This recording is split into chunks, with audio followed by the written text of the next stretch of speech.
get out broken, trust William refused Harry despite King Charles's.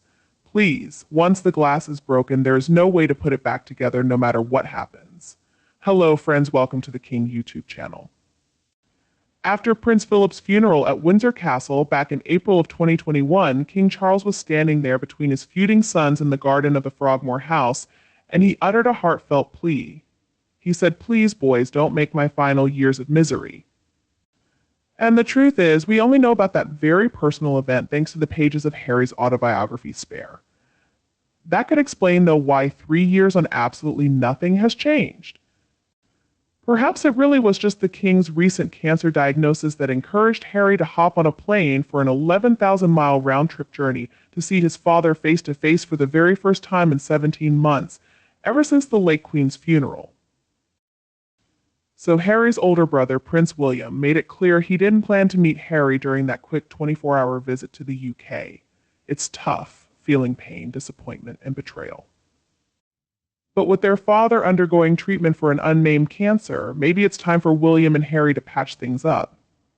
People close to them think William might need to set aside his pride for their family and the country's sake. And you know what?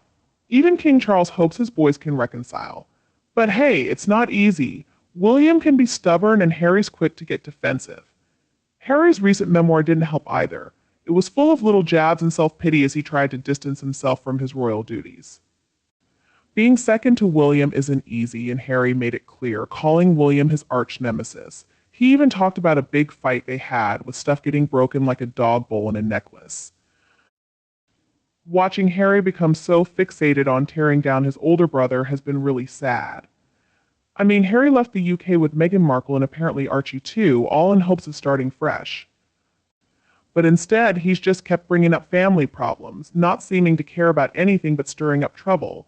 So after all the drama Harry's caused, and especially the attacks on William's wife Catherine by both Harry and Meghan, can William ever trust Harry again? Can he forgive him? Catherine used to be the one to calm things down, but she's been targeted by Harry and Meghan too many times now, and she's currently recovering from a big surgery, so she might not be able to play peacemaker this time. And for William, it's especially hurtful how they've gone after Catherine, like when Harry said royal men have to marry someone who fits a certain mold instead of someone they truly love. That's been the hardest part, and I don't think Harry's going to be forgiven for those hurtful words anytime soon. There's this old friend who was asked about William's feelings towards Harry, and their response was pretty straightforward: he absolutely can't stand him. And honestly, it's understandable why. I mean, people close to William don't blame him. The biggest betrayal was when Harry aired their family's issues to the media for loads of money. And that's something William can't just overlook. According to this friend, William's decision to distance himself from Harry sharply contrasts with King Charles's efforts to mend things with him. So that meeting in London with the Queen and Camilla, who has her own reasons to keep her distance from Harry, was a step towards reconciliation. Apparently, both William and Harry found it really helpful. But what we don't know is what King Charles thought about Harry sharing the details of their meeting with the whole world.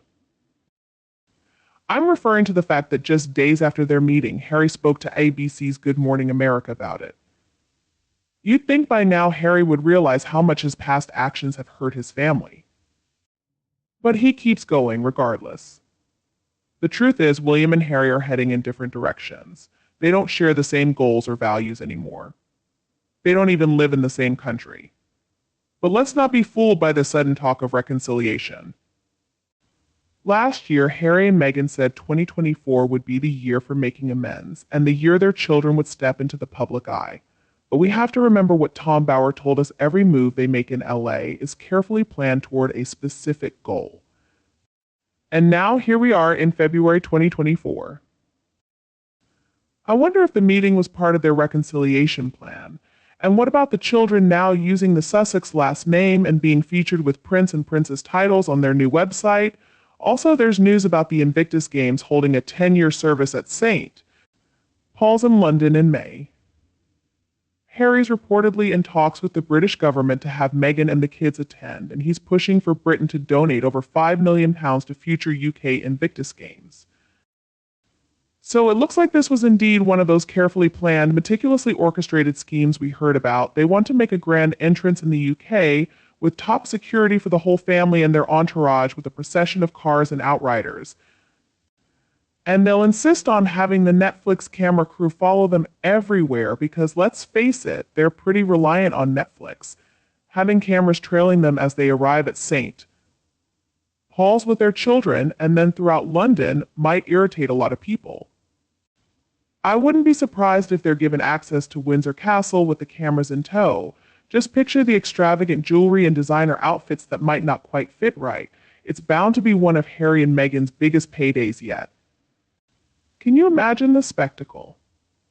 These two, who claim to dislike the British and the monarchy, will be right in the heart of the city, seemingly in charge of the very country they once criticized as racist and likened the monarchy to a medieval theme park. This seems to be their ultimate goal, to defiantly defy both the British people and the royal family. And let's not overlook the fact that all of this, my friends, has been carefully orchestrated and planned.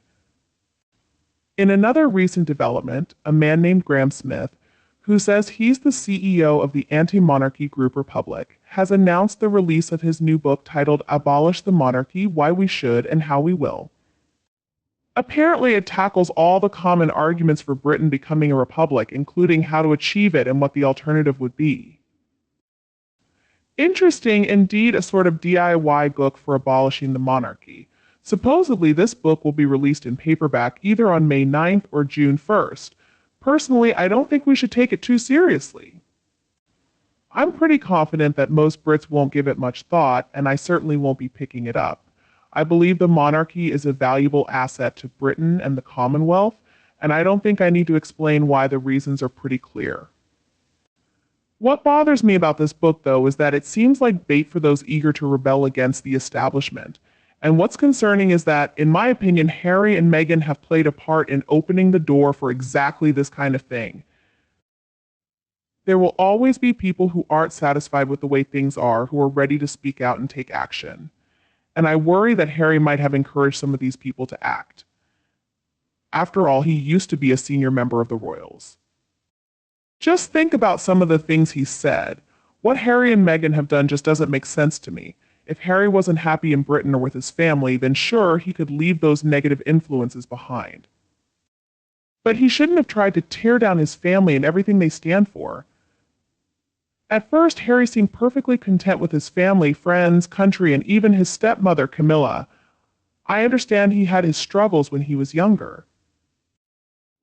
He used to enjoy going out for drinks, being a bit of a wild boy, but his family and the public found his antics mostly harmless and even a bit amusing. Sure, they may have covered up some of his misbehavior, but overall it wasn't seen as too serious. People understood he was just sowing his wild oats. Then along came Meghan Markle, who certainly wasn't an innocent young woman. She was worldly and looking for a comfortable lifestyle for herself. When she met Harry, she saw an opportunity to get everything she desired and more. And Harry? Well, he quickly fell under her spell. Meghan became his guide, his confidante. She offered him a way to live a more authentic life. As he mentioned on Oprah, he hadn't fully grasped the implications of his royal life until Meghan pointed them out to him. She made him realize that he was trapped in a life of unhappiness, much like his brother and father had been. So fine, if Harry truly felt that way, then okay, he should go. Now he has the chance to discover the true meaning of life, to pursue his own dreams. But he shouldn't drag his family and their issues into it. So Harry and Meghan escaped the chaos and sought freedom. During this transition, they turned to books and TV interviews to share their newfound enlightenment with the world. They needed everyone to know about the flaws they saw in the royal family and in Britain as a whole. They felt liberated from the toxic environment that had caused them so much pain. It was a cathartic experience for them. But now, after all the drama, it doesn't seem like they found their paradise on earth. In fact, it looks like the new and improved Harry wants to return to the very environment he once criticized. He's suddenly eager to reconcile with his family, to be the one to bring peace. And now, all of a sudden, the royal family doesn't seem so toxic to him. He claims to love them and wants to spend time with them, especially during times of crisis when families should come together. Honestly, Harry, do you even hear yourself? Teenagers are often rebellious, pushing against the boundaries set by their parents in search of freedom, but as they grow older, they take on more responsibilities and realize the challenges of life.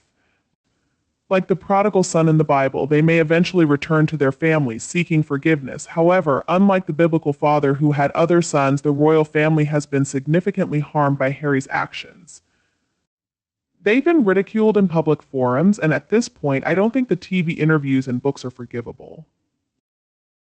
Let's consider what happens in science. When a scientific model becomes outdated, it's replaced by a better and more effective one, as long as the new model proves its value.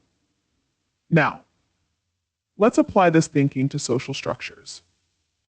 While the monarchy has endured over time and people remain loyal to it, there's still a need for it and everything it represents. Therefore, there's no need to take a big risk and damage this important pillar of society. Harry and Meghan's rebellion against a respected traditional establishment has shown us that it's not enough to destroy it. Perhaps they've learned their lesson, but if they have, it's too late. And Graham Smith should consider that his book might not be well received in light of these realities. It's unlikely to be successful when there are still so many people who are loyal to the monarchy and the royal family. As long as there's a need, as long as there's love and appreciation for the monarchy among the citizens of the UK and the Commonwealth, people will do whatever they can to protect it. Because to them, it represents something greater than themselves, an important part of their lives. Do you agree with me? Let me know your thoughts in the comments below.